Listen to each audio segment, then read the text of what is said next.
Welcome to the Tech Egg. Don't get scrambled. Enjoy the video.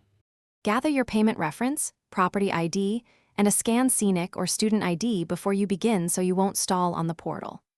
Note the fee type.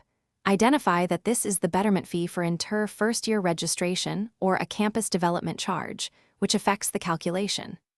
Confirm acceptable payment methods on the portal, usually debit card, credit card, or online bank transfer, and ensure you have 3D Secure enabled for cards. Keep a working debit/credit card and online banking credential. Log into the university portal, enter your student number, and choose the Pay Betterment fee option on your dashboard to start the transaction flow. Verify the computed amount on screen and click Proceed to Payment to open the secure gateway. Check fee description shows inter first-year Betterment fee. Complete card details or choose net banking, then authorize the transaction with OTP or bank app confirmation. After success, save the payment receipt PDF and note the transaction ID for records. If the payment fails, retry after 10 minutes or use an alternate card or bank transfer and confirm sufficient balance and correct OTP entry.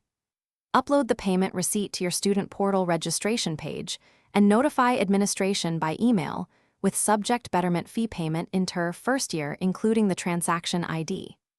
Retain the receipt and transaction ID for 90 days in case of dispute or reversal, and check your bank statement for matching debit entries.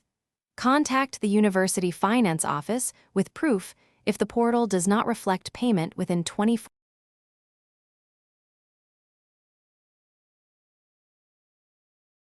hours. Thanks for watching. Consider subscribing if I helped unscramble your problems.